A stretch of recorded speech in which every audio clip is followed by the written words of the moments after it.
Nesse vídeo de hoje a gente vai falar sobre uma das empresas mais conhecidas da Bolsa e que também tem por trás uma gestão fantástica da mesma família fundadora do Banco Inter, que é a família Menin, muito conhecida no mundo empreendedor. Então nesse vídeo eu vou comentar um pouco mais sobre a MRV, como que ela vem evoluindo ao longo desses últimos anos, para terminar então para saber se é uma empresa que está barata ou está cara. Então por isso eu vou te convidar a assistir esse vídeo até o final para você conhecer um pouquinho mais sobre essa construtora em um setor que vem chamando a atenção dos investidores.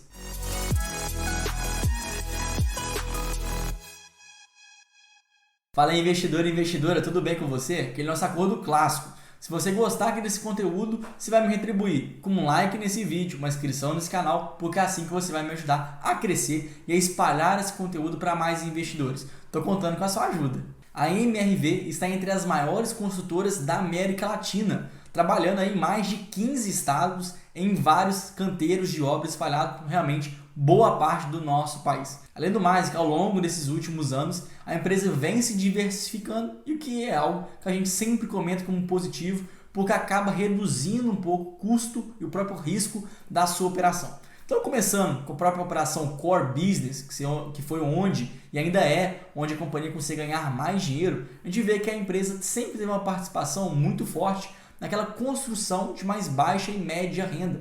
Então, a empresa, durante muitos anos, conseguiu aproveitar aquele boom imobiliário para fazer ali a venda no programa Minha Casa Minha Vida, que hoje está sob o programa Casa Verde e Amarelo. Então, o verdadeiro foco da empresa durante muitos anos sempre foi esse, desenvolver casas mais populares, aproveitando desse financiamento meio que custodiado pelo próprio governo. Então acaba que a MRV conseguiu aproveitar muito forte de todo aquele período, décadas atrás, onde o Brasil passava por um momento de expansão realmente muito vigoroso. Mas acontece que, desde 2019, a gente viu aquele movimento de reduzir as taxas de juros, chegando aí em 2020 com uma taxa Selic a 2% ao ano, que foi o ponto mais baixo de toda a história brasileira. Nesse momento existia um ponto de inflexão. Aproveitando esse movimento então de taxa de juros baixa, inclusive hoje a gente ainda vê taxas pelo menos a um dígito, coisa que não acontecia no passado não muito distante. Então, percebendo esse cenário mais propício, a MRV começou agora a adotar novas avenidas de crescimento que não mais precisasse ficar dependente então do FGTS. Por isso a empresa começou a focar mais em média alta renda através de outras unidades operacionais, outras marcas que a empresa ia lançando. Inclusive, não só os projetos ganharam mais esse médio alto porte, como a empresa também começou a abrir agora outras unidades operacionais para fazer a venda diretamente para outras empresas. Inclusive, a MRV também faz projetos voltados a fundos imobiliários, faz alocação e também depois vende ali a alguma outra empresa. Então, no final das contas, é uma empresa que vende tanto para pessoa física como também para pessoa jurídica. É aqui uma participação muito relevante dos fundos imobiliários.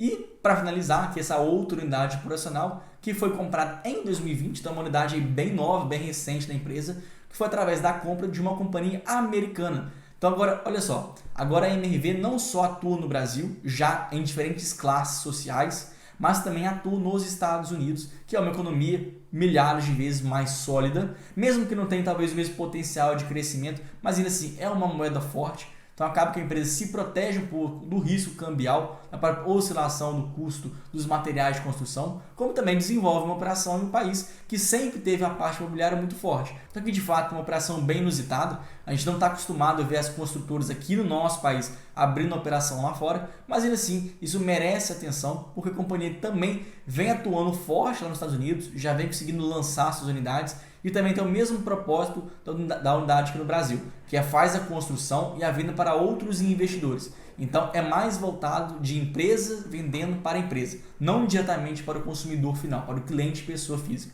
Mas ainda assim merece atenção porque essa é uma unidade que de fato, simplesmente o padrão construtivo nos Estados Unidos é muito diferente do brasileiro. Por isso, poucas empresas conseguem se aventurar nesses dois mercados simultaneamente. A família Menin, que são os controladores da MRV, divulgaram aqui recentemente um plano estratégico que deve seguir até o ano de 2025.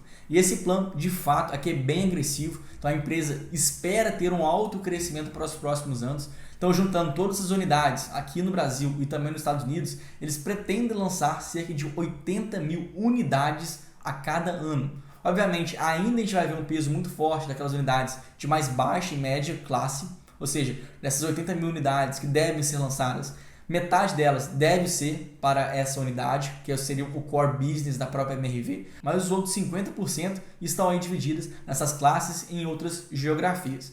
Então isso daria aproximadamente um VGV, que seria o volume geral de vendas, seria a soma de cada uma dessas unidades vendidas, daria ao redor de 18,7 bilhões de reais.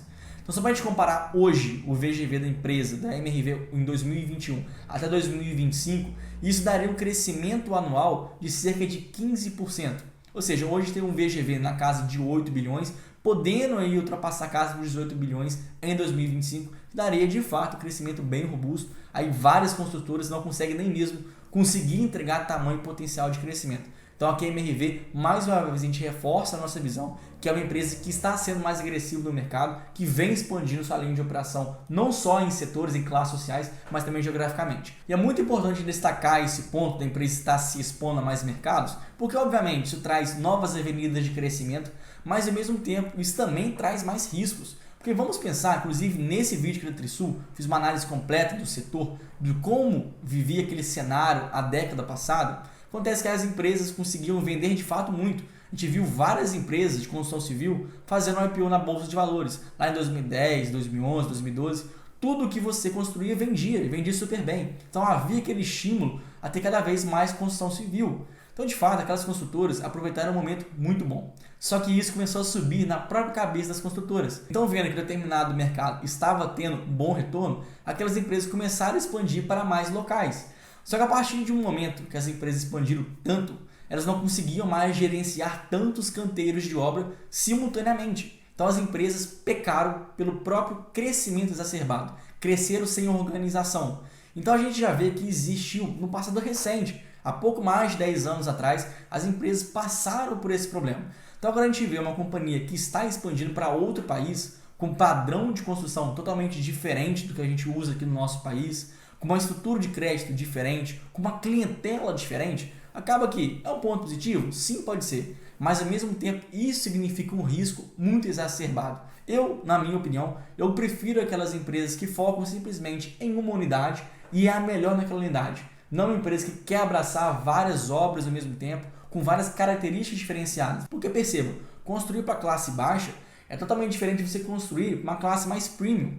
Porque enquanto aqui você consegue fazer tudo em escala, comprar materiais em larga escala, construir realmente tudo padronizado, quando você tem um prédio de mais alta classe, de mais alto padrão, você não consegue fazer as coisas em escala. É algo muito mais personalizado. Então olha só, dentro de uma mesma construção, existe um próprio padrão de construção, o próprio padrão que você vai gerenciar aquela obra. Então agora imagina, você ter aqui as diferenças de classe, mas também ter diferença entre a própria cultura do país, a própria estrutura de capital, de construção, de crescimento populacional. Então acaba que existe muita diferença entre os mercados. É verdade que a MRV está super otimista com esse novo projeto. E de fato ela deve até estar. Até porque analisando o seu passado histórico, a gente vê que mesmo muitas das empresas de construção civil terem passado problemas, a MRV ainda foi um pouco mais resiliente do que a média do setor. Então todo esse problema da crise econômica, da crise na construção civil, que a gente já viu alguns anos atrás, a MRV conseguiu superar isso de maneira bem tranquila, na verdade. Isso mostra a própria eficiência da gestão na alocação de capital. Então, de fato, aqui é um ponto positivo para a empresa, mas ainda assim isso me deixa um pouco mais cético em relação à geração de valor acionista. Então na minha opinião, ainda gosto de acompanhar um pouco mais desses resultados para ver se de fato a empresa vai conseguir se adaptar ao mercado norte-americano. Então, agora fazendo uma mudança de panorama e dedicando mais atenção agora à operação da MRV aqui no Brasil, a gente vê que de fato o Brasil agora, nesse momento, não é o melhor país agora para as incorporadoras, porque hoje existe uma inflação de custos na construção civil maior do que o próprio IPCA. Ou seja, o custo da matéria-prima, da mão de obra, para a construção civil se tornou muito caro. Então as empresas, muitas delas, não conseguem repassar esse aumento de custos para os clientes. Isso acontece com a própria MRV. Por quê? Por parte dessa empresa ser dedicada à atuação na baixa e média renda, a empresa simplesmente não pode começar a repassar esses custos toda hora dos consumidores. Porque esses consumidores, por ser de baixa renda, são muito mais sensíveis ao preço. Então, o que a gente vê nesses últimos períodos é que a MRV tem perdido um pouco de margem bruta simplesmente por não conseguir repassar essa estrutura de custos nova aos seus consumidores. Da mesma forma, a receita líquida da companhia conseguiu subir muito bem naquele período com baixa taxa de juros, a 2%, 2,5%, 3%. Mas quando existiu uma taxa de juros mais alta lá no passado, a empresa também não conseguiu crescer muito forte, ela passou um período de alta estagnação. Então, olha só, a gente está vivendo um momento agora de alta inflação para o setor de construção civil, a gente está vivendo agora um momento de alta na taxa de juros, que também inibe o crescimento da MRV, e além disso tudo, um alto endividamento. Inclusive, hoje a empresa está em dívida líquida sobre EBITDA em 4 vezes, que é um dos maiores patamares que ela chegou nesses últimos anos. Então, de fato, não é o melhor momento agora para a companhia, por isso, acabo reforçando até mesmo a minha tese, a minha opinião pessoal, de que eu prefiro acompanhar um pouco mais os resultados da empresa para saber se ela vai conseguir criar e gerar valor ao seu acionista. Agora, falando um pouco mais sobre o seu valuation, há alguns pontos interessantes. Você analisa hoje o P sobre VP da MRV, está hoje em 1 vez. Então, significa que simplesmente o mercado está avaliando a companhia como se ela fosse simplesmente vender todos aqueles seus imóveis e todos aqueles prédios que ela for construir pelo mesmo preço que ela comprou aqueles imóveis. Então, se aquele terreno lá está avaliado em R$1 bilhão, simplesmente o mercado está considerando que a empresa vai vender todas aquelas unidades vendidas por R$1 bilhão. Ou seja, o mercado está precificando hoje que a empresa não vai gerar valor ao seu acionista. Se de fato a companhia conseguir bater as suas metas, conseguir lançar tantos apartamentos, unidades que ela espera até 2025, há uma grande probabilidade de sim dela bater a meta e conseguir gerar valor ao seu acionista. Mas que, mais uma vez, aqui é apenas uma opinião pessoal minha, que eu espero acompanhar um pouco mais resultados, até ver a consolidação do setor e não pagar para ver. Então essa é a minha opinião pessoal. Então agora a gente pode fechar aqui o vídeo com a clássica pergunta. Quero saber de você, com base no que a própria empresa divulgou, de bater recorde de receita, de lançamento de unidades, se você é uma pessoa que está mais confiante na MRV do que eu. Como eu falei, eu ainda vou aguardar um pouquinho mais para ver seus próximos resultados. Mas você já quer antecipar a tendência do mercado e confiar na empresa, ou também vai aguardar um pouquinho mais? Então quero saber essa resposta aí de você. Agradeço muito a sua atenção e espero você lá no próximo vídeo.